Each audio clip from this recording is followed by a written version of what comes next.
ఇలాంటివన్నీ మనం చేస్తే వీళ్ళు రాష్ట్రం మీద పగబెట్టారు.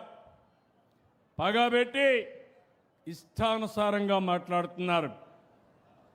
పోయిన 5 సంవత్సరాలు వీళ్ళుంటే 2000 కోట్లు ఖర్చు పెట్టలేదు.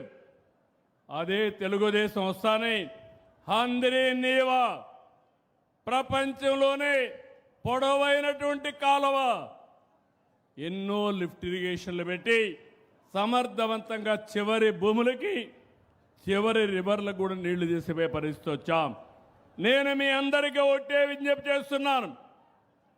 పెట్టుబడులు వస్తున్నాయి, ఉద్యోగాలు వస్తాయి, యువత బాగుపడుతుంది. ఇది చూసి ఓర్వలేక వాళ్ళని భయపెట్టే పరిస్థితికి వస్తున్నారు. అమరావతి వస్తుంది, విశాఖపట్నం అభివృద్ధి అవుతుంది, తిరుపతి అభివృద్ధి అవుతుంది, ప్రతి జిల్లా అభివృద్ధి అవుతుంది. ఇది నా భరోసా. ప్రతి గ్రామాన్ని ఆదర్శ గ్రామంగా తయారు చేస్తాం. తాడిపత్రి కూడా అభివృద్ధి అవుతుంది. అదే మాదిరిగా నేను ఒకటే మిమ్మల్ని కోరుతున్నా, మనకు సేఫ్టీ కావాలి, మన ఆస్తులకు రక్షణ కావాలి, మన ఆడబిడ్డలు స్వేచ్ఛగా తిరగాలి. అవునా కాదా? ఒకప్పుడు మీరు తిరిగారా? 1924 బయట వచ్చారా? మీరు వచ్చారా అని మిమ్మల్ని అడుగుతున్నా. ఈరోజు నేను గ్యారంటీ ఇస్తున్నా, మా ఆడబిడ్డల జోలుకి ఎవరైనా వస్తే అదే చివరి రోజు మీకు. ఖబర్దార్, జాగ్రత్తగా ఉండండి.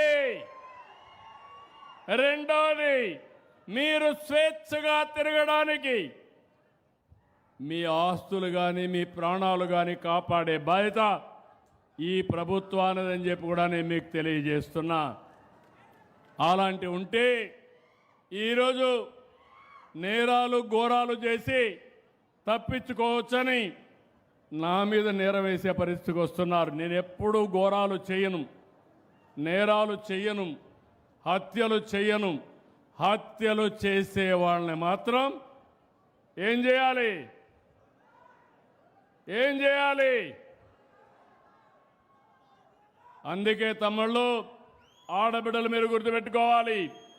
నేను తీవ్రవాదుల పైన పోరాడాను. 30 ఏళ్లకు మునిపే పోరాడాను.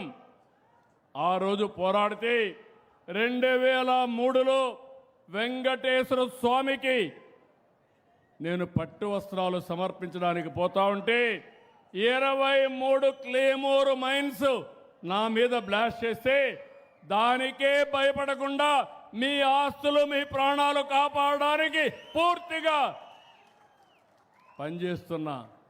అలాంటప్పుడు ఇవన్నీ కూడా నేను భయపడే పరిస్థితి రాదు. దేవాలయాలపైన దాడులు చేస్తారు. ఇదేంటని అడిగితే ఎదురు దాడి చేస్తారు. ఇదెక్కడ నీచమైన సంస్కృతిని అడుగుతున్నా. దేవాలయాలపైన ఇప్పుడు తిరుపతి పోయారు మీరు నిన్న మొన్న. ప్రసాదాలు బాగున్నాయా లేదా అని మిమ్మల్ని అడుగుతున్నా. దర్శనాలు బాగున్నాయా లేదని అడుగుతున్నా.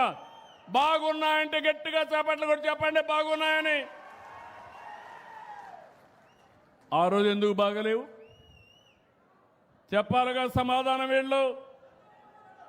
ఆ రోజు కావాలని కుట్రపూరితంగా దేవుని ప్రసాదం ఎక్కడికక్కడ కల్తీ నెయ్యితో తయారు చేసి దేవునికి కూడా ప్రతిష్ట పాలు తెచ్చే పరిస్థితికి వచ్చారు.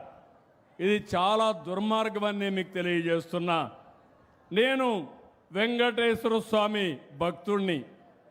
ఆ వెంకటేశ్వర స్వామి నాకు ప్రాణభిక్ష పెట్టాడు.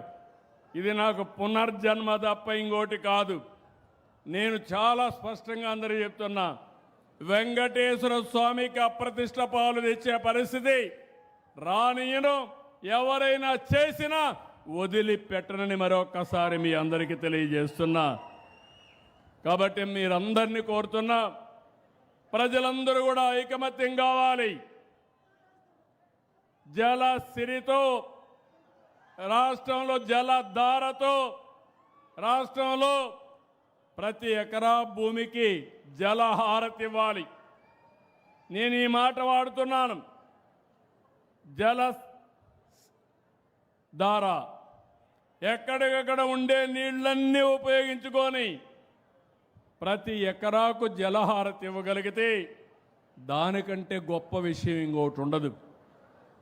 నేను 30 ఏళ్ళు కష్టపడ్డాను. ఇప్పుడు హామీ ఇస్తున్నా, నాకు కూడా ఒక నమ్మకం వచ్చింది. అన్ని ప్రాజెక్టులు పూర్తి అవుతాయి. మైక్రో ఇరిగేషన్ పోతాం, నీటిని పొదుపు చేస్తాం, నీటిని సమర్థవంతంగా ఉపయోగిద్దాం. నేను మీకు అండగా ఉంటా, మీరు నాకు తోడుగా ఉండి పూర్తిగా సహకరించమని మిమ్మల్ని అందరినీ కోరుకుంటున్నాను.